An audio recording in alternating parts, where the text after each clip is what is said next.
Wealthy executive Margaret Callahan stood motionless, observing a scene unfolding in the side garden of her Connecticut mansion. A black sanitation worker with worn hands and a faded uniform was patiently feeding her daughter Ava her breakfast. The same daughter she'd struggled to connect with since a sudden viral infection robbed her of her vision 2 years ago, a condition doctors declared permanent. Ava was just 9 when darkness descended, transforming both their worlds. "There, we go, honey," the man said gently, holding the spoon steady. "You're almost finished. You're doing great."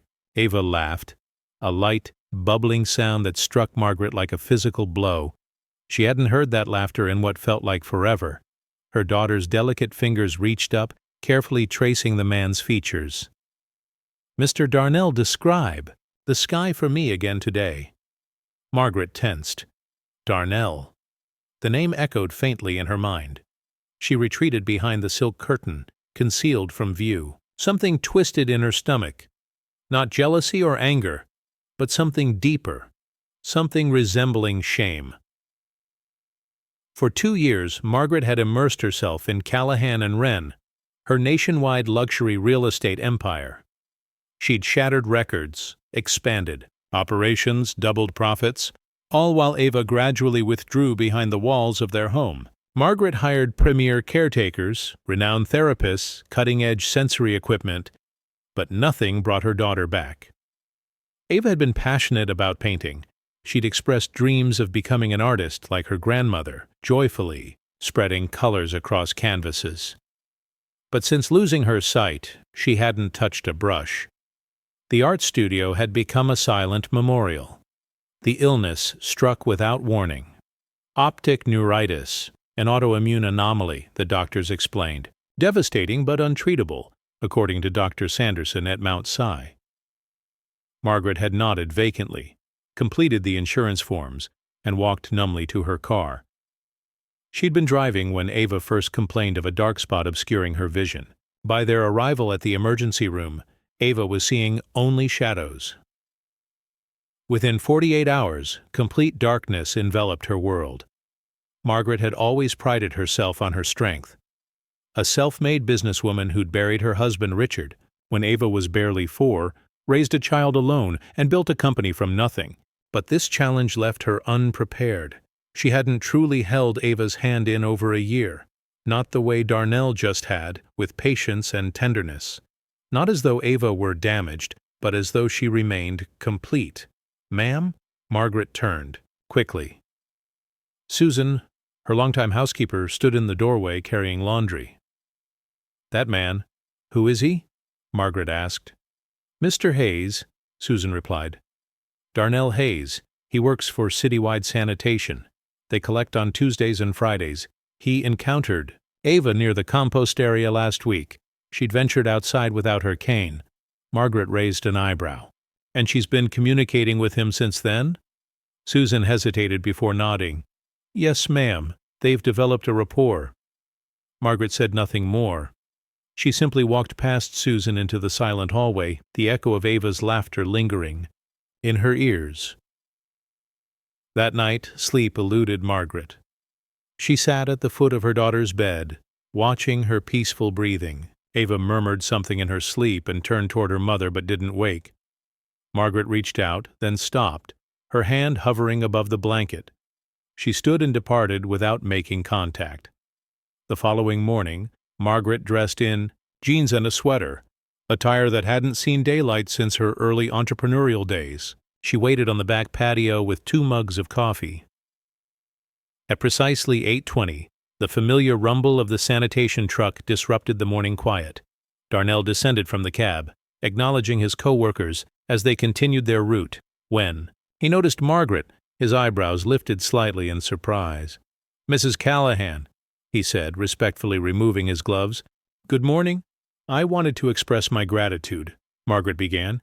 "You've shown kindness to my daughter." Darnell shrugged. "She's a wonderful child, bright. Reminds me of someone I used to know." Margaret studied him carefully. His eyes were steady, weary, but compassionate. "Would you like some coffee?" He hesitated. "Please," she added. "Just 10 minutes." Darnell sat across from her on the patio, His large hands dwarfed the delicate porcelain cup. "Most residents around here don't engage with garbage collectors." "I'm not most residents," Margaret replied softly. "Not anymore." Over the next half hour, Darnell shared stories about his daughter, Nia, who was 10, a bookworm who temporarily lost her vision from lupus complications, fought courageously, passed away in hospice care in Yonkers 3 years ago. "She was vibrant and radiant," he said gently, "even during her darkest days." Margaret blinked rapidly. "I'm truly sorry." "So am I." "She trusts you," Margaret said. "Ava, I mean. I don't take that lightly." Darnell nodded. "Sometimes trust is all children have left." That evening, Margaret did something unexpected. She joined Ava for dinner. She didn't speak much, just passed her the plate, observed her eating. At one point, Ava reached across the table. "I heard your footsteps," she said. "You never eat dinner with me anymore." Margaret smiled, caught off guard. "I think that needs to change." Ava grinned. "Darnell says mothers deserve second chances, too." Margaret couldn't respond. She simply nodded. That night, as Margaret lay awake, staring at her ceiling, she realized something within her had begun to shift. Perhaps for the first time in years, the subsequent days progressed slowly but purposefully. Margaret began spending more time at home, not in her office on the 34th floor of her Manhattan headquarters, but here on the patio, in the garden, in the quiet spaces where Ava now existed. Each morning, Darnell arrived punctually, always nodding, politely, always making time for Ava if she was near the compost area or walking barefoot across the grass, as she sometimes did, to feel the morning, as she described it. One Tuesday morning, Margaret approached him again, this time not with coffee but with a proposition. "I'd like you to consider working here," she stated plainly. "Not just as Ava's friend, but as part of her daily routine. I can offer fair compensation, and it would mean everything to me." Darnell appeared taken aback, but not because he misunderstood the significance of her offer. "You want me to abandon my route?" "I've been in this line of work for years, ma'am. Not because I'm passionate about waste management, but because it keeps me grounded, connected to people living in the real world." Margaret paused. "Would a part-time arrangement be possible? I don't want to take you from something meaningful. It's just Ava responds to you, and I'm at a loss for how else to help her right now." Darnell glanced toward the house where Ava's white cane rested against the doorframe like a forgotten memento. "I'll consider it," he said. "But if I accept, I won't wear any fancy uniform or tiptoe around. That child doesn't need another specialist. She needs authentic connection." Margaret smiled genuinely for the first time in what felt like ages. "Agreed." By week's end, Darnell had adjusted his route to finish early on Tuesdays and Fridays. He arrived at the Callahan estate around 11 and remained through lunch. It began modestly. He and Ava would sit beneath the old cedar tree where he'd read from Braille books or share stories from his childhood in Savannah, Georgia. Ava absorbed every word, often asking him to describe colors in novel ways. "What does red feel like?" she asked one afternoon. Darnell considered this before answering. "Red is the sensation of your heart racing when you're about to laugh or cry or attempt something significant. It's warmth and excitement and being fully alive." Ava smiled and clapped. "That's exactly right." Margaret, listening from the porch, felt her throat constrict. Then came the conversation that altered everything. One Thursday evening, Susan approached Margaret as she reviewed plans for a Seattle development. "Ava mentioned something today," Susan began cautiously. "She said she believes Darnell's daughter might have been treated by the same physician who diagnosed her." Margaret looked up sharply. "What?" "She said Darnell mentioned Dr. Sanderson, that he distrusted him, that he believes Nia might have survived if someone else had evaluated her sooner." Margaret's blood ran cold. Dr. Malcolm Sanderson, the neurologist at Mount Si who had diagnosed Ava's condition as irreversible. The same one who had offered no hope, no alternatives. Where was Naya treated? Margaret asked, her voice flat. I believe the same hospital, Susan replied, almost whispering. That night, Margaret sat in her late husband's study and retrieved every document from Ava's case: lab reports, specialist assessments, MRI images, progress notes. She hadn't examined them in over a year. She read until dawn, searching for inconsistencies, anything she'd overlooked. She found it at 2:17 a.m., a footnote in an email from a junior technician who had raised concerns about Ava's original scans. Patient shows potential for partial optic nerve response under alternative treatments. Further evaluation recommended. The note had been buried in a lengthy email thread. It had never been addressed. The next morning, Margaret bypassed Susan and her driver.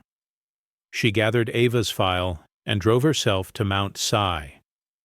Dr. Sanderson wasn't available, but his assistant offered to schedule an appointment for the following week. Margaret refused. Then provide me his complete referral records for 2020 and 2021. My legal team will be requesting them regardless.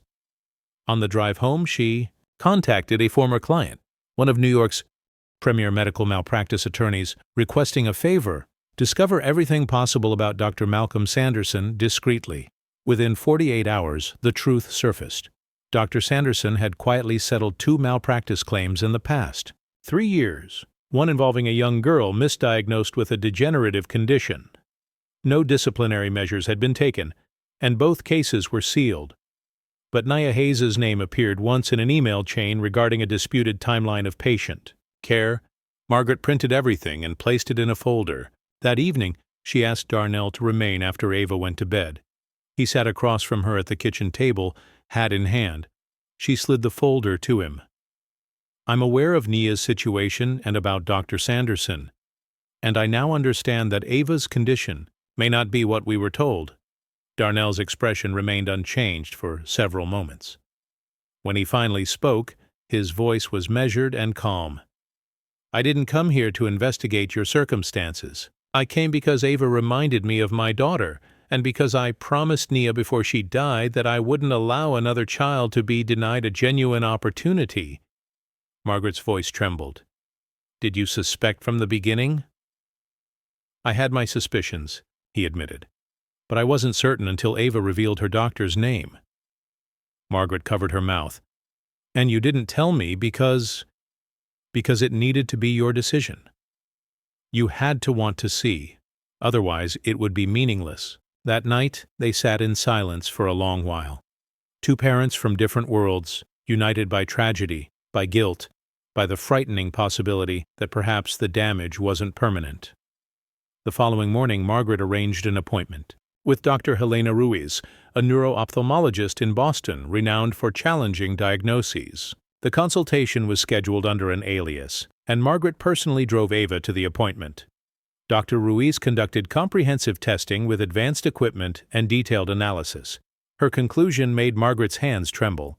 Your daughter has significant damage, the doctor said carefully.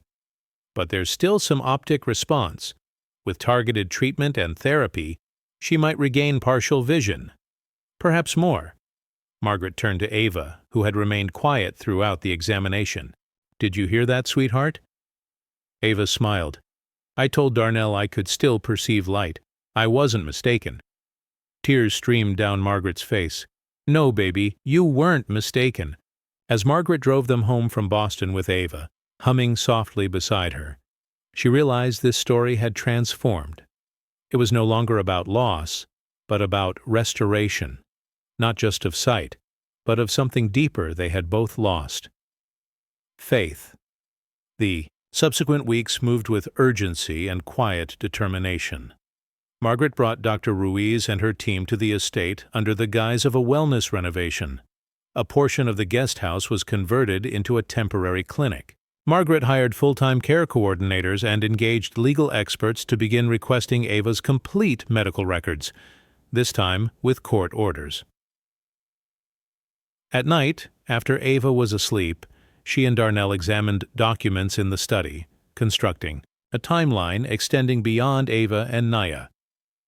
With Margaret's corporate connections and Darnell's unwavering persistence, they identified nearly 12 children misdiagnosed by Dr. Sanderson over the past 5 years. Some lost vision, others underwent unnecessary procedures. All shared one commonality: no second opinion, no follow-up, no justice. They discreetly contacted families, Margaret utilizing her foundation's resources, Darnell leveraging community organizations and social services. The stories were heartbreaking. A girl in Queens misdiagnosed with degenerative retinal disease when she had a treatable optic nerve blockage. A boy in Syracuse declared permanently blind who later regained partial vision after his parents sought experimental treatment in Canada. Dr. Sanderson had built his reputation on decisiveness and efficiency. What became evident was that he had compromised thoroughness for speed, for ego, and possibly for funding from pharmaceutical studies that rewarded rapid trial enrollment. As evidence mounted, Margaret and Darnell consulted a medical whistleblower, attorney who confirmed their suspicions. Dr. Sanderson maintained close relationships with pharmaceutical companies conducting optic nerve degeneration trials. He had enrolled children, including Nia, in studies without thorough diagnostic confirmation. In Nia's case, her lupus flare temporarily affected her vision, but instead of awaiting a rheumatologist's assessment, Sanderson had rushed her into an experimental protocol. She hadn't died from lupus. She died from liver complications related to the medication trial. This discovery devastated Darnell anew. He sat in the sunroom for nearly an hour one morning, gazing at a photograph of Nia in her Halloween costume, dressed as a physician, clutching a toy stethoscope, beaming proudly. "She dreamed of helping others," he said quietly. "She died trusting someone who betrayed that trust." But grief this time didn't paralyze him. It fueled his determination, and Margaret matched it with her own resolve. Together, they went public. A month after Ava began her new treatment, Margaret and Darnell stood united at a press conference outside the Connecticut Attorney General's office. The backdrop was simple: a white banner displaying the logo of the NIA Foundation, a nonprofit they had established to advocate for second opinions in pediatric neurology. Margaret spoke first, her voice steady yet emotional. She shared Ava's journey, her blindness, her diagnosis, and the quiet miracle unfolding as she began perceiving light again. She described the moment she realized her daughter had been misled, not by fate, but by someone she'd trusted. Then Darnell approached the microphone. He didn't speak like an activist or polished executive. He spoke as a father. He told the world about Nia, about how her eyes brightened when she discussed becoming a doctor, about how she'd clasped his hand and said, "I trust them, Daddy," and how that trust was violated. The consequences were immediate. Within weeks, Dr. Sanderson was placed on administrative leave. Investigations commenced. Hospitals reviewed numerous cases. Pharmaceutical companies issued carefully crafted statements about examining ethical concerns. The momentum had shifted. Margaret's legal team filed a formal lawsuit, not just for Ava, but for 8 other families. Darnell addressed town halls, churches, and community centers. He wasn't pursuing vengeance. He was demanding accountability. Ava's vision continued improving. Each week, Dr. Ruiz monitored her progress. Initially, she distinguished daylight, then shadows, then shapes. One afternoon during therapy, she reached out and traced her fingers along her mother's face. "You're really here," she whispered. "I can see your eyes." Margaret broke down, embracing her daughter as she had when she was an infant. That evening, Darnell joined them for dinner. Ava, now perceiving partial color, described the tablecloth as blue like the sound of rainfall. Margaret laughed and said, "That's precisely what I was thinking." For a moment, they were simply 3 individuals. No wealth disparities, no tragedy, no lawsuits. Just 3 people sharing a meal and forming a new kind of family. Months later, the NIA Foundation inaugurated its first physical location, a brick building in Yonkers, near where Darnell had raised Nia. The facility provided affordable second opinions for children diagnosed with serious neurological conditions. Margaret financed most of the project but insisted that Darnell's name appear on the entrance. "You initiated this," she told him. During the ribbon-cutting ceremony, Ava stood between them, holding both their hands. She wore sunglasses not from necessity anymore, but because they made her feel like a superhero. When reporters asked how she felt, she smiled and replied, "I'm not afraid anymore. I can see where I'm going." Dr. Sanderson's trial occurred a year later. He was found liable for multiple counts of negligence and unethical medical conduct. His license was revoked. But for Darnell and Margaret, justice transcended the verdict. It manifested in every child who entered the NIA Foundation, in every parent who posed additional questions, in every physician who now reconsidered before expediting a diagnosis. On the center's first anniversary, Darnell stood beside a plaque on the garden wall. It read, "In loving memory of Nia Hayes, who taught us to question, to advocate, and to perceive." Margaret placed a single sunflower beneath it, Nia's favorite. Ava, now 10, rested her hand on the plaque and whispered, "Thank you." As sunlight faded behind the building, casting golden rays across the courtyard, Margaret turned to Darnell. "I believed I'd built everything I ever wanted, but none of it held meaning until I met you." Darnell didn't immediately respond. He gazed at the garden where children laughed, chasing bubbles, their parents watching with hopeful expressions. "Sometimes those who collect the discarded," he said softly, "are the ones who discover what's truly valuable." They stood in silence, not as a wealthy executive and a sanitation worker, but as two individuals who had traversed darkness and emerged with not just sight, but vision. In that tranquil moment, in that shared understanding, they recognized they had created something far greater than either had imagined, not from materials or blueprints, but from grief, compassion, and the courage to truly see.